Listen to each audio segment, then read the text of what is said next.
The debris spread across thousands of kilometers like a graveyard in space. Twisted metal and frozen bodies tumbled through the darkness, catching the distant light of the system's sun. Captain Jake Morrison stood on the bridge of his ship, the Vigilant, and felt his chest tighten as he looked at what remained of Harmony Station. His hands gripped the railing hard enough to hurt. The diplomatic outpost had been a home to over 3,000 people from many different species. It had been a symbol of peace in this part of space for more than 10 years. Now, it was just wreckage and death. "Any life signs?" Jake asked. His voice came out quiet and flat. He already knew what the answer would be from the terrible silence on his bridge. Lieutenant Amy Foster checked her screens again, hoping to find something different this time. Her face had gone pale. "None, sir. The station lost all its air. Based on what the damage looks like, they didn't just destroy it fast. They went through it section by section." Jake closed his eyes for a moment. Harmony Station had been home to human families, people who volunteered to live there as part of Earth's diplomatic team. He had visited just 6 months ago. He had eaten meals with those families. He had played games with their children in the big observation room, where you could see the stars. "The Krell did this," said Commander Ryan Parker. He was Jake's second in command. He did not say it like a question. "Their weapons are everywhere in the data," Amy said. "They didn't even try to hide what they did. The Krell Dominion had been pushing against Earth for years. They would cross borders without permission. They would break trade agreements. They acted more and more aggressive with each passing month. Every time they did something wrong, Earth responded with diplomatic complaints.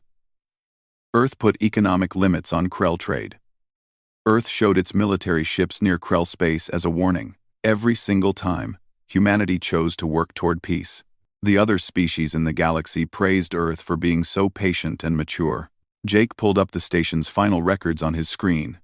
He watched the time codes as Krell warships appeared out of faster-than-light travel, without any warning. The station commander immediately sent out messages saying they were protected by the Treaty of Centauri. That was the galactic law that said no one could attack diplomatic stations. Everyone in the galaxy had signed that treaty. The Krell answered those messages by opening fire. The attack lasted 47 minutes.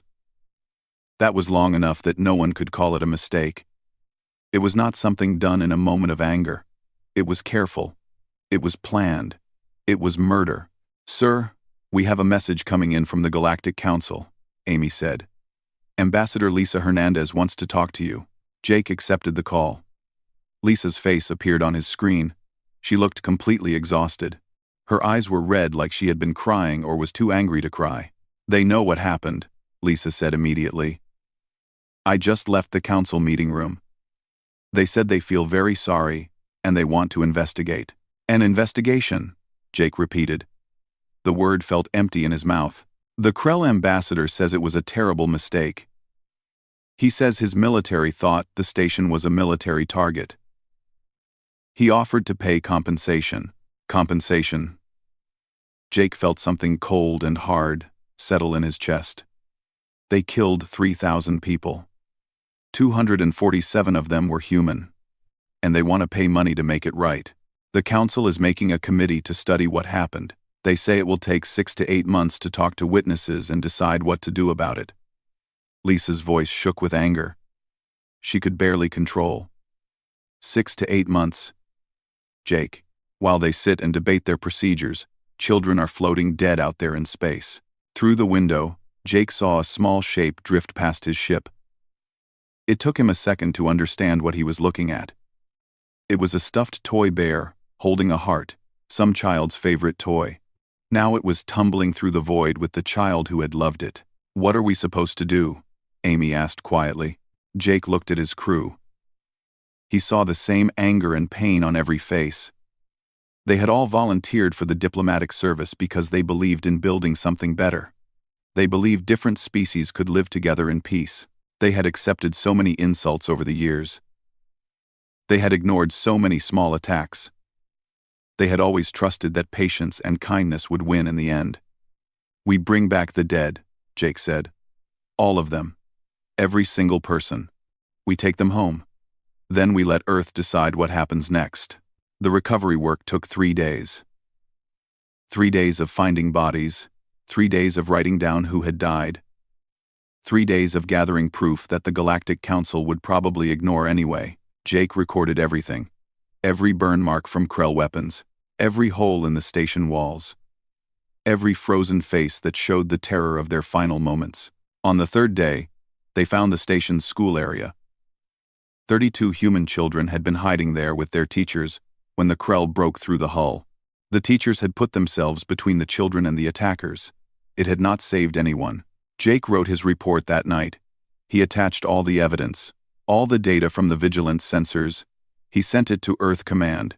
He sent it to the human representatives at the Galactic Council. He sent it to every news organization in human space. Then he sat alone in his quarters and stared at a photograph on his desk. It showed him at Harmony Station 6 months ago. He was surrounded by smiling children who would never grow up now. His communicator made a sound. A message from Earth Command. Priority level Alpha, which meant it was extremely important. Jake opened it and read the single line, 5 words that would echo through every human ship and every human world and every human heart. Mercy is no longer owed. Jake read those words 3 times. He understood what they meant. For 30 years, humanity had chosen to be merciful. Earth had chosen patience. Earth had chosen to believe in peace and diplomacy and working together. The Krell had mistaken all of that for weakness. They had thought humans were kind because humans were unable to be anything else. Now Earth would teach the galaxy a different lesson. Mercy had always been a choice. Compassion had always been something humanity decided to show, not something they had to show.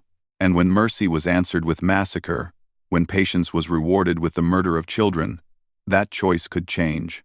Jake stood and walked to his bridge. His crew looked at him, waiting. They had all received the same message. They all understood what was coming. Plot a course back to Earth, Jake said. Maximum speed.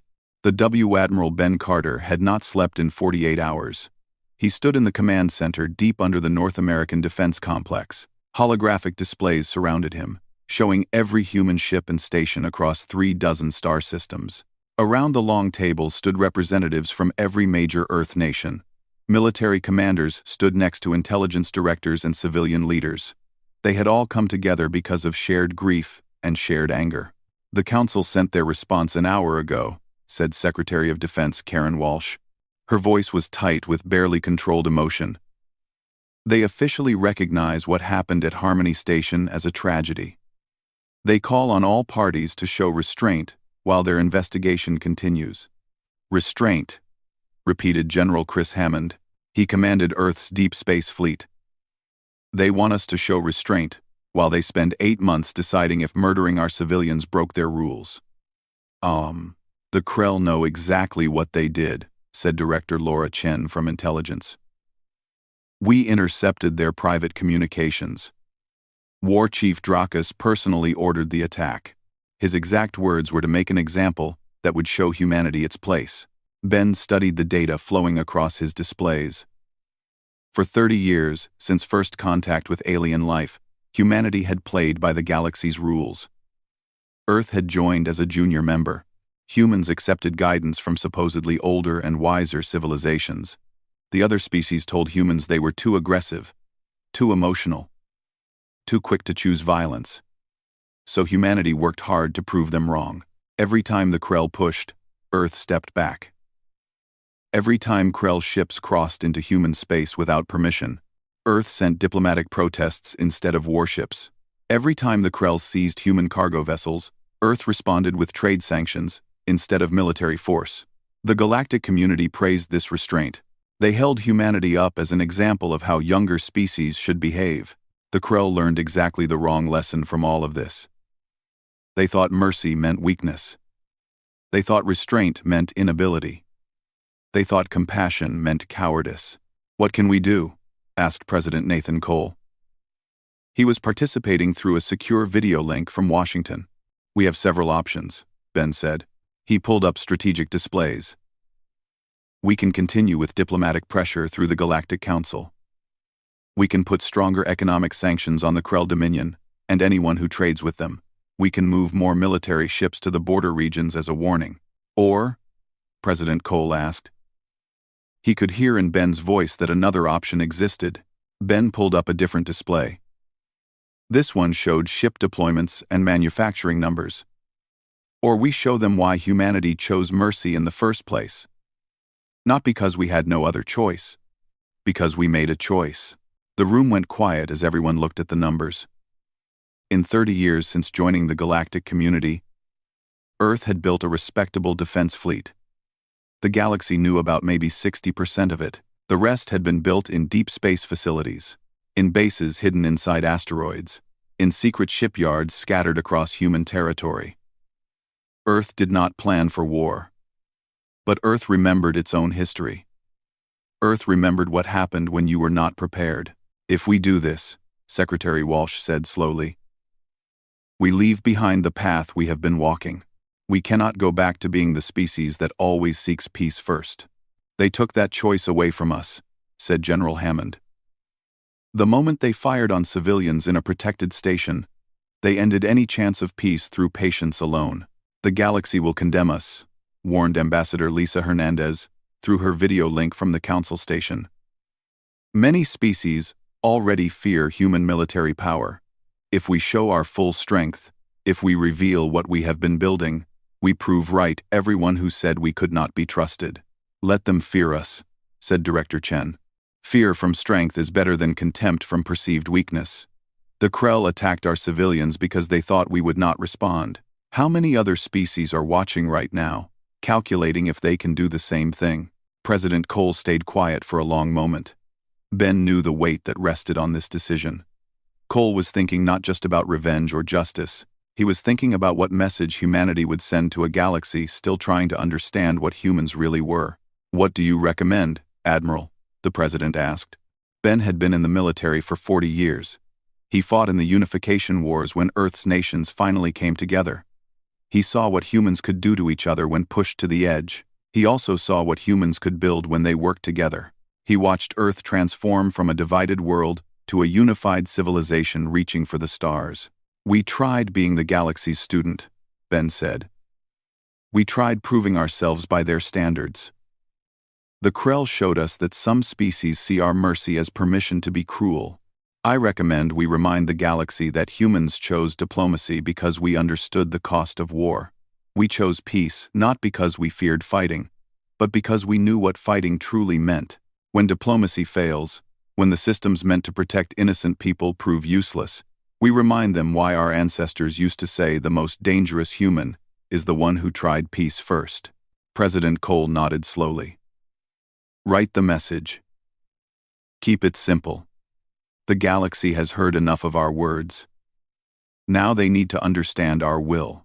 They spent the next hour debating exactly what to say. Some wanted to make demands. Others wanted to explain humanity's position.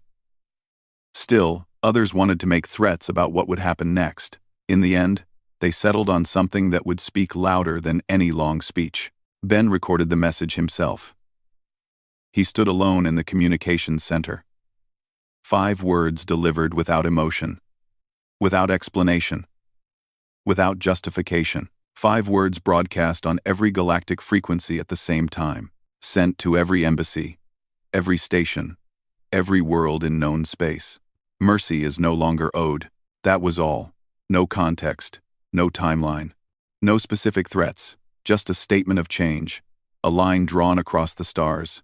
Within minutes, the galactic communication networks exploded with confusion. Aliens demanded clarification. They called for emergency council sessions. Earth's embassies went silent. Human representatives were recalled home for meetings. Human civilian ships began leaving deep space and returning to protected systems. In shipyards hidden in the darkness beyond explored space, lights came on. Crews that had been training in secret received orders to prepare for action. Warships the galaxy did not know existed began powering up their engines. Earth's regular defense fleet, the one everyone knew about, started pulling back from every joint patrol and every cooperative mission with alien forces. They will interpret this as an act of war, Secretary Walsh said. She watched the galactic response unfold on her screens. Good, Ben replied. Then they will be ready for what comes next. The Krell chose war when they fired on Harmony Station. We are simply accepting their choice and responding in a language they understand. What about the species that have been our friends? The ones who stood beside us? They will have to choose what side they want to be on. Those who value justice will understand what we are doing. Those who value order above everything else were never really our friends. Ben pulled up the final deployment orders. He reviewed them one last time. Then he authorized the operation. Activate Directive Reckoning. All ships are cleared to move. Across human space, the fleet began to gather. Not just the defensive fleet the galaxy expected. Something larger. Something that had been built, ship by ship in the darkness where no one was watching. An armada that represented 30 years of human work and planning. 30 years of understanding that sometimes peace could only be kept by those strong enough to wage war. The galaxy wanted humanity to prove itself civilized. Earth spent 3. The emergency session of the Galactic Council happened within 6 hours of Earth's broadcast. In the council chamber, a massive sphere that could hold representatives from over 100 species. The debate raged with more intensity than anyone had seen in decades. This is an outrageous threat, declared Ambassador Thorax of the Krell Dominion. His scaled head was raised in what his species considered a posture of righteous anger. Earth threatens the entire galactic community with vague and frightening messages. This behavior proves exactly what we have warned about. Humans are too dangerous for full membership in this council. 1. Your forces massacred civilians in a protected station, countered Ambassador Kelthara of the Vexor Consensus. Her 4 eyes narrowed as she spoke. You violated the Treaty of Centauri, which is a foundation of our peaceful coexistence. Yet you stand here acting like the victim when humanity finally responds. Responds? Thorax made a harsh sound that was the Krell version of laughter. They have done nothing except broadcast 5 words. Words that could mean anything or nothing. If Earth has complaints, let them present them through proper channels. Let them follow protocol and trust the investigation process. The same process that has been running for 3 days with no real action? Kelthara's voice had a sharp edge. The same process that the Krell have used before to avoid punishment for similar incidents, even if those were smaller? The chamber erupted into debate. Species aligned with the Krell argued that Earth's message was a dangerous escalation. Others, including some who had suffered Krell aggression themselves, quietly suggested that maybe humanity's patience had been tested beyond what was reasonable. High Chancellor Vemora finally called for order. She was an ancient being from a species that had been part of the galactic community for over 10,000 years. Let us focus on facts. What is Earth's current military posture? Are they preparing for war? The Council's military advisor, a being named Sark, from the Trillorian species, activated a holographic display. All human diplomatic personnel have been recalled to Earth. Civilian shipping has withdrawn to inner systems. Their known military ships have stopped all cooperative operations and gathered into defensive formations around their core worlds. Defensive formations, Thorax said with contempt. They hide behind their homeworld and pretend to be strong. Do not mistake gathering forces for cowering, Kelthara warned. My species has studied human history carefully. These are not people who respond to threats with empty words. Their history? Thorax barked another laugh. They fought each other with primitive weapons. Yes, their world wars were bloody by their standards. But they barely had spaceflight technology. Why should we care about wars they fought with chemical explosives and metal bullets? Kelthara pulled up her own display showing historical records from Earth, because those wars taught them lessons that many species in this chamber have never learned. Humans understand total war in a way most of us do not.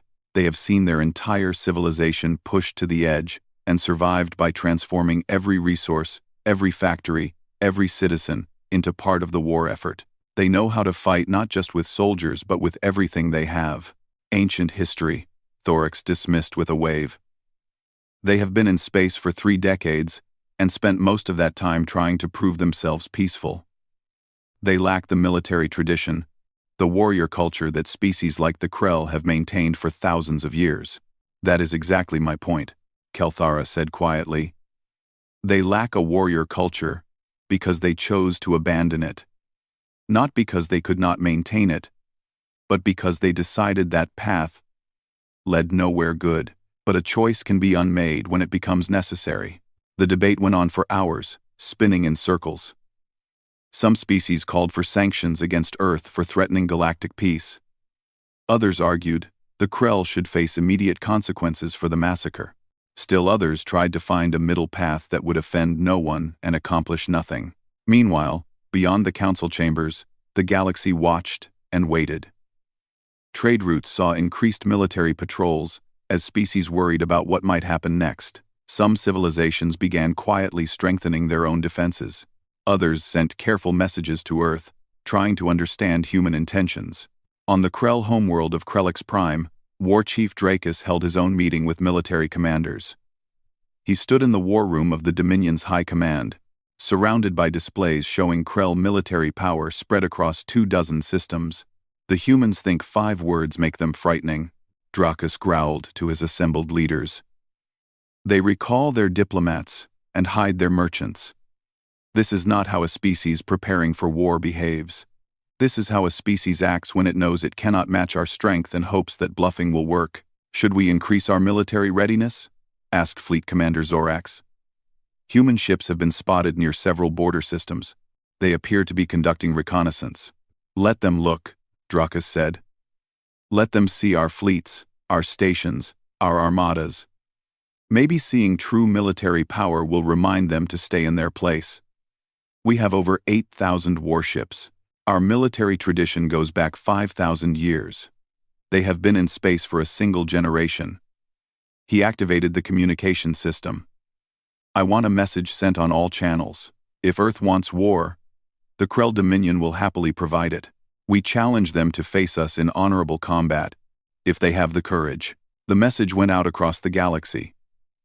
Some species saw it as brave defiance. Others saw it as dangerous provocation. Kelthara, watching from the Galactic Council station, felt a chill run through her body. They do not understand, she said to her aide. The Krell think they are calling a bluff. They believe humanity's mercy meant humanity lacked capability for anything else. Should we warn them more strongly? Her aide asked. Kelthara thought about it. The Vexor consensus had been trading partners with humanity for 20 years. They had come to respect human creativity and determination. But they had also noticed things. Small details that suggested Earth was not exactly what it appeared to be. Human civilian ships had engines more powerful than necessary. Human trading stations had defensive systems that seemed excessive. Human merchant crews often had military backgrounds. The Vexor had assumed this was simply human caution, maybe even paranoia from their violent history. Now Kelthara wondered if it had been preparation. Send a message to the Krell, she finally decided.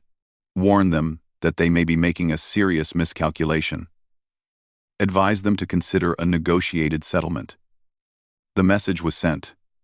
The Krell did not even bother to respond.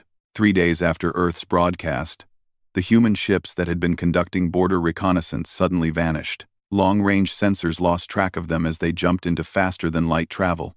But no one knew where they were going. They are returning home, Thorix declared in the council chamber. The humans have realized they cannot win a confrontation and are retreating. But that night, Kelthara accessed classified Vexor intelligence reports and studied them carefully. Human ship movements over 30 years. Industrial output. Energy consumption patterns. When she put all the data together, a pattern emerged. Humans had been building something steadily and secretly for decades. The ships the galaxy saw were only part of Earth's true fleet. She tried one more time to contact Krell leadership with her findings. Her message was returned, marked as speculation, from a species known for excessive caution. The galaxy held its breath, waiting to see what would happen next. Most assumed this would end like all previous confrontations with Earth. Humanity would make a show of anger. There would be negotiations. Eventually, some compromise would be reached that let everyone save face. Things would return to normal. Kelthara knew better. She had read human history and studied human literature. She understood something many in the galaxy did not. Humans were not simply capable of violence. They were capable of calculated, purposeful, devastating violence applied with precision towards specific goals. And they only unleashed that capability when they believed they had no other choice. Earth had spent 30 years trying every other choice: diplomacy, patience, restraint, trust in galactic institutions. All of it had failed to prevent the massacre at Harmony Station. Now humanity would show the galaxy what came after mercy ran out. In the council chamber, species continued to debate procedures, and the Krell detection grid around their home system was the most advanced in known space. It was a network of sensors, satellites, and monitoring stations that could track every ship within 3 light years. The system was designed to give hours of warning before any potential threat could reach the Krell homeworld. It failed completely. The Earth fleet did not come out of faster than light travel at the edge of the system like normal military procedure suggested. They appeared deep inside the Krell defensive zone, using jump coordinates that should have been impossible to calculate safely. One moment the space around Krellix Prime was empty. The next moment, over 200 human warships appeared in perfect combat formation. In the command center on Krellix Prime, alarms screamed as sensors finally registered what had happened. War Chief Drakas stared at the tactical display in shock as red warning icons multiplied across his screens. "How did they get through the detection grid?" he roared at his officers. "Unknown, War Chief," his sensor officer replied, working frantically at his controls. "They used some kind of jump technology we have never seen before. These ships do not match any known human designs. These vessels are larger and more heavily armed than our intelligence," said Earth-possessed. The human fleet hung in space, not attacking yet, simply present. At the center was a massive warship that made even the largest Krell battleships look small. From that vessel came a transmission, audio only, in a human voice that sounded calm and cold. "This is Admiral Ben Carter of the Earth Defense Fleet. We are here for justice. You have 1 hour to evacuate all civilian personnel from your orbital stations and shipyards. After 1 hour, we will begin destroying your military infrastructure. Any ship that powers weapons or shields will be considered hostile and destroyed. Any station that refuses to evacuate will be destroyed. You started this when you massacred civilians at Harmony Station. We will finish it." The transmission ended. Drakas felt rage flood through him, pushing aside his moment of fear. How dare these young humans come to the Krell homeworld and make demands? He activated fleet-wide communications. "All ships to battle stations. All orbital defense platforms activate immediately. We will show these humans what it means to face the Krell Dominion." The Krell had 800 ships within immediate range of their homeworld, with thousands more scattered across their territory. The orbital defense system included 47 armed stations and 17 shipyards. It was military power that had kept the Dominion secure for centuries. Fleet Commander Zorax appeared on Drakas's screen. "War Chief, should we not at least try to negotiate? We do not know what humans are truly capable of doing. They came here with 200 ships to face our thousands. This is either suicide or insanity, and either way we will crush them. The galaxy will see what happens to species that threaten the Krell. All ships advance and attack." The Krell fleet moved forward like a tide of warships that had terrified a dozen species over the years. From the planet below, millions of Krell watched on their screens, confident their military would sweep away this human intrusion. Then the battle started. Human weapons were not the plasma torpedoes or laser batteries that most galactic species used. Their main guns fired metal projectiles accelerated to speeds close to light itself. The slugs hit with force like small asteroids, punching through Krell shields that were designed to spread out energy weapons. But it was not just the weapons, it was the tactics. Human ships moved in patterns that seemed to predict every Krell maneuver. They fought not as individual vessels, but as a single unit, each ship supporting the others, creating overlapping fields of fire that left no safe approach. And they were fast. Human engines outperformed Krell drives by a wide margin, letting the Earth ships control how far apart the fighting happened. They could break off when needed, then attack again from a different direction. Captain Jake Morrison commanded 12 heavy cruisers in a strike group. He led them in a slashing attack through the Krell formation. His ship, the Vigilant, was now revealed as a warship far more powerful than the diplomatic vessel it had pretended to be. It tore through Krell defenses with precise fire. "Target their command ship," Jake ordered. "Open fire." His crew worked with efficiency born from grief and determination.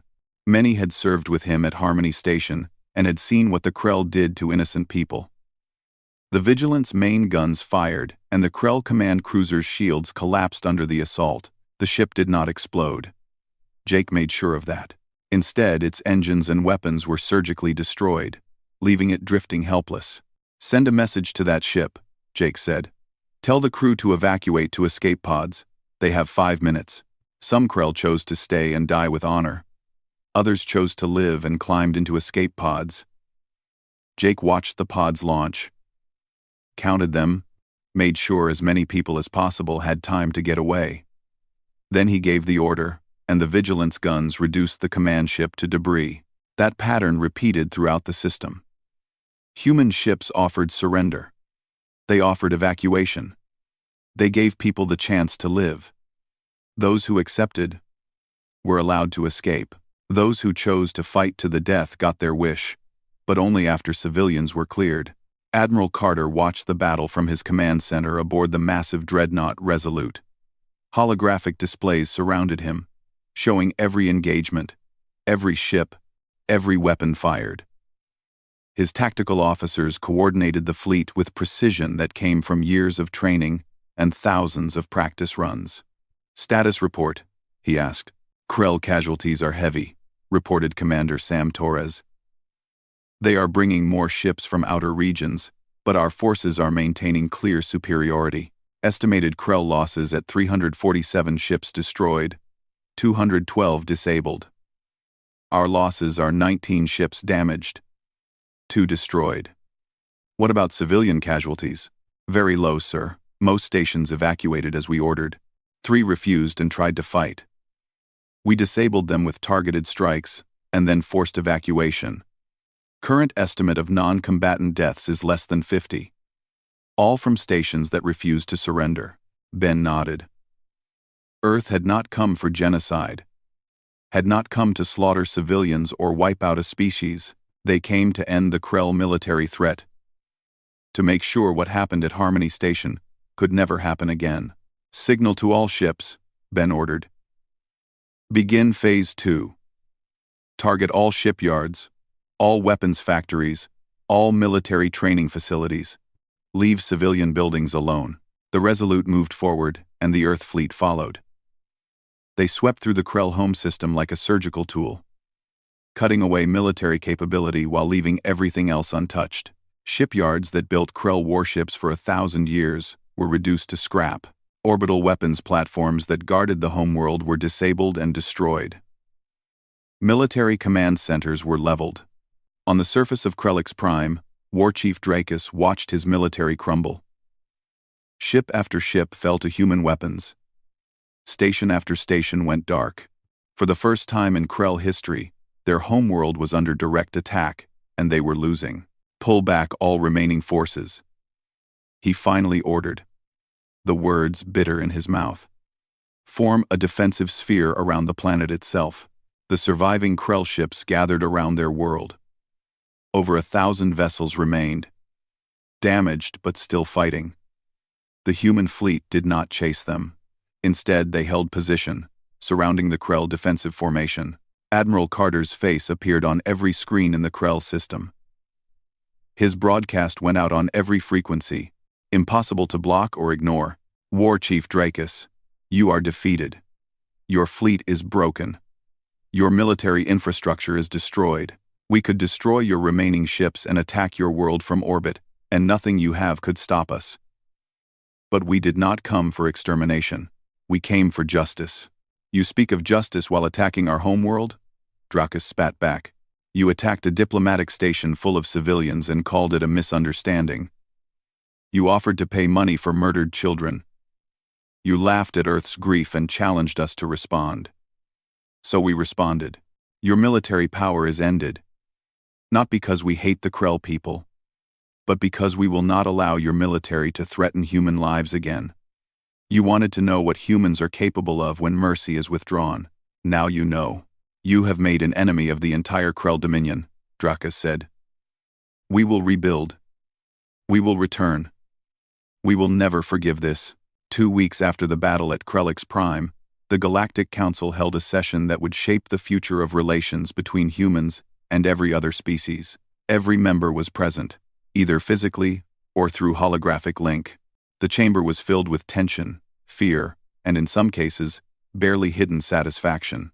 Ambassador Lisa Hernandez walked to the center of the chamber. She moved with confidence that had not been there before. For years, she had absorbed insults and swallowed anger as Earth's representative. Now something had changed. She had stopped pretending humanity was something it was not. High Chancellor Vemora called the session to order. Ambassador Hernandez, Earth stands accused of aggression against a member species. You launched an attack on the Krell home system without Council authorization.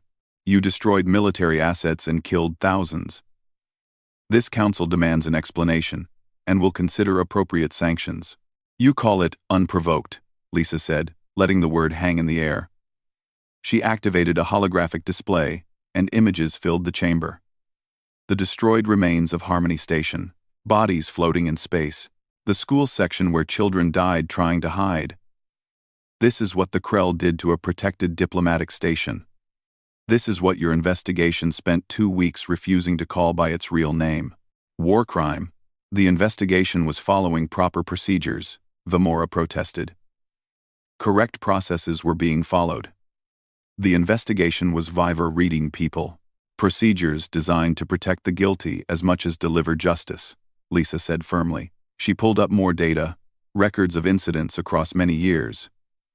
The Krell violated galactic law 17 times in the past decade. Each time this council formed a committee. Each time you held debates. Each time you eventually issued strong statements. The Krell paid fines and promised to behave. Then they did it again. And your solution was war? Asked Ambassador Thorix, who survived the battle and was called back to speak for his government. You committed violence on a scale this galaxy has not seen in centuries. We delivered justice, Lisa corrected. We gave evacuation warnings. We kept civilian casualties as low as possible. We targeted only military assets. We offered surrender at every step. Then we left. If Earth wanted to commit the level of violence you claim, Krellix Prime would be an asteroid field right now. The chamber went quiet. Species that had been ready to condemn Earth suddenly felt uncertain. The facts were hard to argue against. Earth attacked only military targets. Human forces showed restraint even during battle. The death toll, while significant, was much less than it could have been. You still acted outside this council's authority, Vemora said. You took justice into your own hands. Because this council proved unable to deliver justice, Lisa said bluntly. For 30 years, Earth worked within your systems. We followed your rules. We trusted your processes. We believed in the ideals this council claims to represent. And when our civilians were massacred, your response was to form a committee that would spend 8 months debating whether murder was technically illegal. What would you have us do? Demanded the High Chancellor. Rush to judgment? Abandon due process? I would have you act with speed and certainty that the crime demanded. Due process does not mean endless delay. Justice delayed is justice denied. That is a human concept this galaxy needs to learn. Lisa walked slowly around the chamber, making eye contact with representatives from many different species. Earth is not leaving the galactic community. We will continue to trade.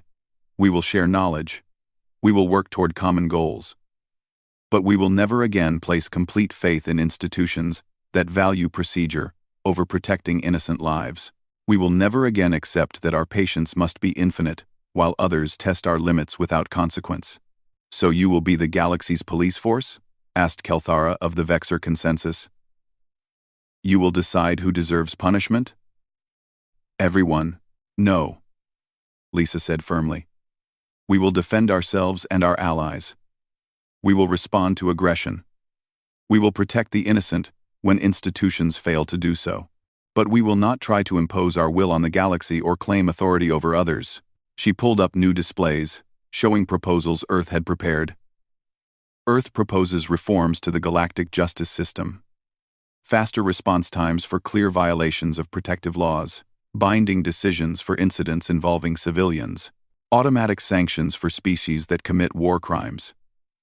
If this council can deliver justice quickly and fairly, Earth will have no need to act on its own. And if we reject your proposals? Thorax asked. Then Earth will remain ready to act when necessary, as we have always been ready. The difference now is the galaxy knows we are ready. Our mercy was real, but it was never weakness. Our patience was genuine, but it was never unlimited. We spent 3 decades trying to prove ourselves by your standards. The Krell taught us that some species mistake kindness for inability. We will not make that mistake again. The debate continued for many hours. Some species supported Earth's proposals. They had suffered their own encounters with Krell aggression or similar incidents with other hostile powers. Others worried about setting examples for taking action without council approval. Still others simply feared what humanity demonstrated at Krellix Prime. In the end, the council reached a compromise. Earth would not face sanctions for the attack, with the council acknowledging the Krell committed the initial act of violence against a protected station.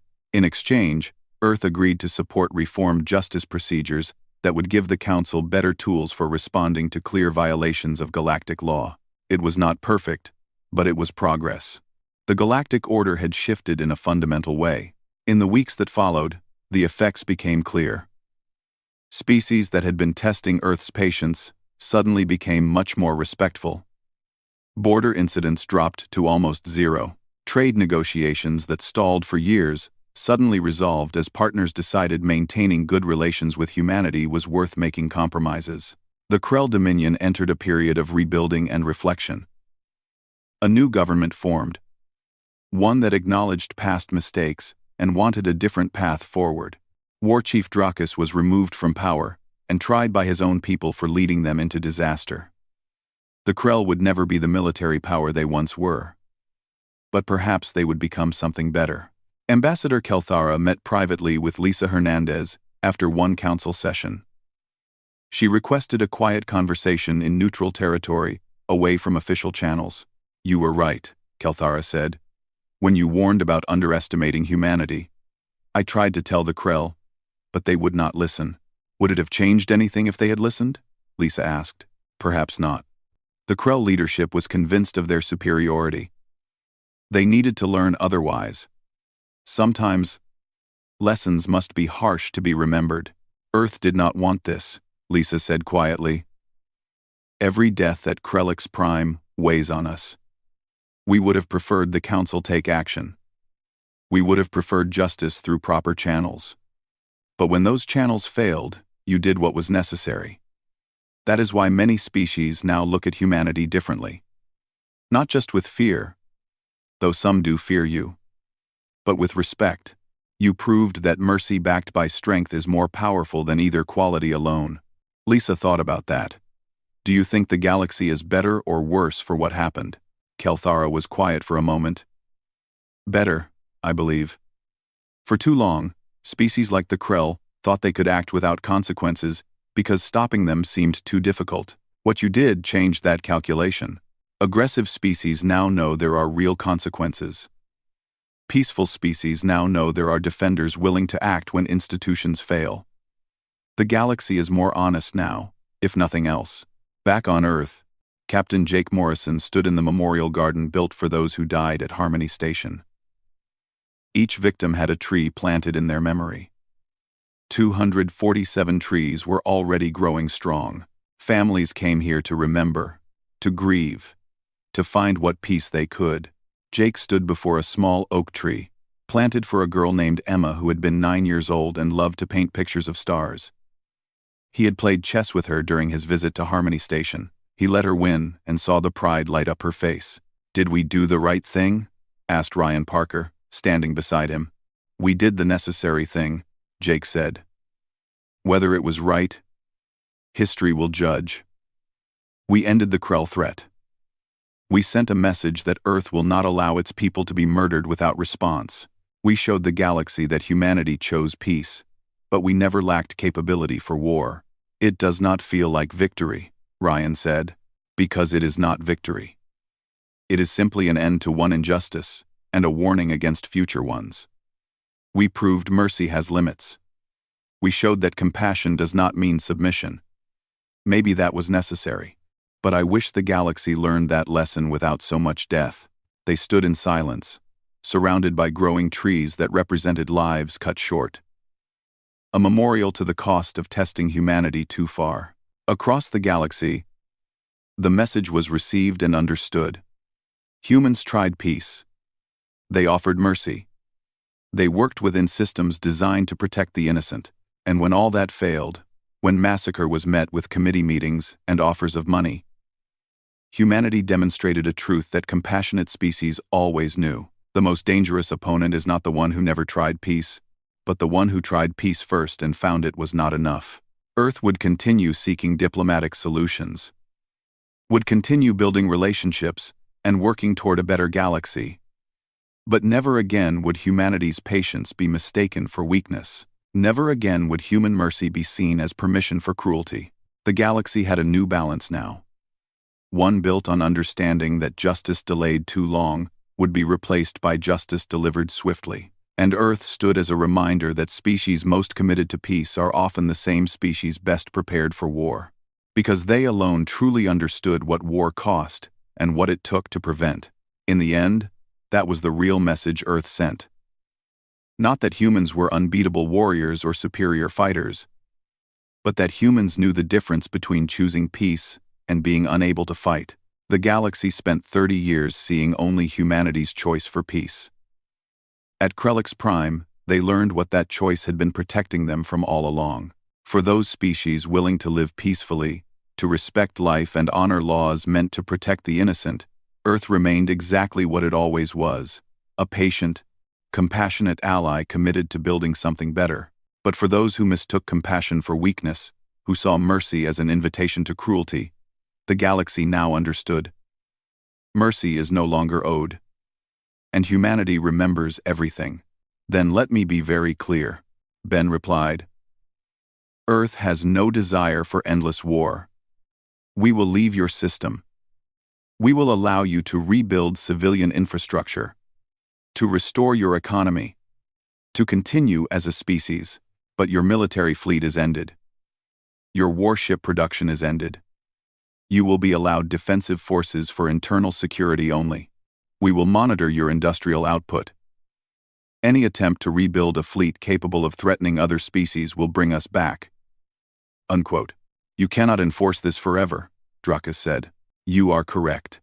In time, maybe generations from now, the Krell will rebuild, and Earth may not be watching. But by then, the galaxy will remember what happened here. They will remember that humanity chose mercy for 30 years and showed restraint despite countless provocations. They will also remember that when mercy was answered with massacre, when restraint was mistaken for weakness, humanity showed why we chose peace in the first place. Not because we feared war, but because we understood its cost better than most species ever will. Ben closed the channel. Around Krellix Prime, the Earth fleet held position for 6 more hours, making absolutely certain the Krell understood they were beaten. Then, as suddenly as they arrived, the human ships jumped back into faster-than-light travel and vanished.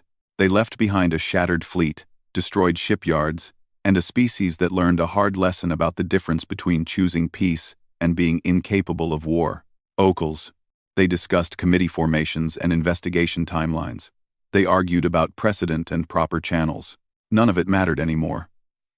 The time for talk had passed. Earth had tried talking for 3 decades. Now Earth would demonstrate why talking had been the preferable option. War Chief Drakus sat in his command center on Krellix Prime and watched reports of human ship movements. Or rather, watched reports of human ships disappearing from sensors. He smiled, convinced this proved human weakness. He would not be smiling for much longer. The galaxy was about to receive an education in human warfare. Not the theoretical kind studied in military academies, Not the historical kind analyzed by scholars. The practical kind. The kind that showed what happened when a species that understood war too well finally decided peace was no longer possible. Earth's message had been delivered. Mercy is no longer owed. The galaxy had failed to understand what those words really meant. They were about to learn. Decades doing exactly that. Now humanity would prove that civilization was not the same as weakness. That compassion was not the same as surrender. That a species capable of such careful mercy was equally capable of overwhelming force. War Chief Dracus of the Krell Dominion received the message along with everyone else. According to the intelligence reports, he laughed when he heard it. He broadcast his own response across the galaxy. He mocked Earth's 5 words. He challenged humanity to back up their words with action if they had the courage to face Krell might. His laughter would not last long. Admiral Carter looked at the fleet gathering in dark space. Hundreds of ships that had never been seen before. Weapons that had been designed and tested in secret. Crews that had trained for years for this exact moment. Earth had not wanted this war, but Earth was ready for it. The message was sent. The die was cast. Now the galaxy would learn what happened when you pushed humanity too far. Now the Krell would discover that mercy had always been a gift, not a requirement, and gifts could be taken back when they were thrown away. AR is about to begin. As the Vigilant jumped into faster-than-light travel, Jake looked one last time at the debris field that had been Harmony Station. 3,000 people had died there because the Krell thought humanity would do nothing. 3,000 people had died because the Galactic Council moved too slowly and cared more about procedures than justice. The Krell were about to learn they had made a terrible mistake. The galaxy was about to see what happened when you pushed peaceful people too far. Earth had spent 3 decades proving it could be trusted with mercy. Now Earth would prove that mercy had been protecting the galaxy from something much worse. The message was spreading across human space now. 5 simple words that changed everything. Mercy is no longer owed. Every human ship received it. Every human colony heard it. Every human diplomat, soldier, and civilian understood what it meant. The time for patience had ended. The time for justice had begun. And the Krell Dominion was about to discover why humanity had worked so hard to avoid war in the first place.